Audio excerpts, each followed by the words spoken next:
Hey, MegaJeff here. Time for some contest winnings. I won a contest recently. Not too long ago, a couple weeks ago, Rybuys, a fairly new channel, had reached like 300 subscribers and had a contest. He had 3 winners, and the contest was pretty simple. Had to subscribe to him and do some stuff in the comments. And I ended up being one of the winners of an Amazon gift card. So I thought it only reasonable that I reinvest my winnings into vinyl, since it's a vinyl community winning situation. Yeah, that's the reason I'm using. Honey, I have to spend this money on records because it comes from a record source. Yeah, let's go with that logic. So now when you do something like this, when I do something like this is the stuff that goes on in my mind. How best to spend this? Do you want to, so I have a wish list. I go in my wish list, I sort it based on lowest to highest price. And when records drop below a certain price, I also get notified by camel.com when something drops down unexpectedly. But when I'm just randomly going to go pick up something, I have a little extra, I decide to buy something, I'll sort my list, lowest to highest price, and then go through the lowest ones and buy whatever seems reasonable that I want. Now, you could take the money and go do that and buy a bunch of smaller priced records. But the way I look at it is, I always do that with my own money when I have it. So why not take this money and go a little different and scroll up a little higher into the range where I typically wouldn't buy the record? It's a little, I'm waiting for the price to drop if it ever drops. And so then I looked back and I found some and I thought, those have been hovering at that price. They've been on my wish list for a while. They don't seem like they're going down. They do seem like they're disappearing. And so what I ended up doing was looking at my list at one specific artist, seeing that while I have 5, 6 or more of his things in my wish list, only 3 of them are still currently in stock at Amazon. The other ones are already starting to disappear and not be sold. So I thought, I've been picking these up somewhat systematically, a little by little, as the prices drop.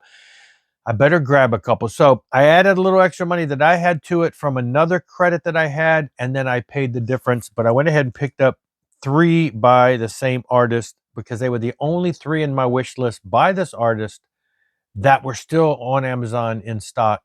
The rest of them were starting to disappear. Mission number 10 by U.D.O. I went ahead and jumped on some U.D.O. I've picked up one here and there. They always tend to hover. These are the reissues that came out like in the past year or so. And they're always in the upper 30s. And then I wait for them to drop into the 20s is what I try to wait for. And I've grabbed a couple in the past few months that dropped down into that range, but these hadn't. But they have dropped some. So they're not in the upper 30s like they used to be. They're in the upper 20s. And so I went ahead and grabbed a couple of them. I figured, you know what? I'm going to try to accelerate, catching up with these. And so I went ahead and grabbed 3 of these. So yeah, this is 2005, mission number 10 by U.D.O, which of course, if you don't know, that's Udo Dirkschneider from the Accept fame. And he's done this for quite, done U.D.O stuff since he left Accept and came back and went, whatever. The other one they had was Mastercutor. This is 2007 release. There's a couple more after this, which I think they're not in, they're in my wish list is gone, but I'm thinking maybe the reissues haven't come out yet. And the ones that were in there were originals. These are all typically on color vinyl. I didn't show that on this one. This one is, let's see, purple. Anyway, yeah, and these are, pretty cool gatefolds, single album in this case. Not a whole lot in there. I just love U.D.O stuff, and so wanted to go with that. I kind of like this when he started having this character that started appearing almost like a mascot-y type idea, but then a couple other albums that had images like that. So anyway, 2007, and then this one I grabbed, and then I realized after I grabbed it what it was, but Metallized, which turns out it's actually a best of album, but it does have a handful of bonus tracks that are unreleased songs. So it's 3 album, 3 side. It's a double record set. 3 sides are, that's on black, right? No, that's blue, green. 3 sides are best of. Got the character down there.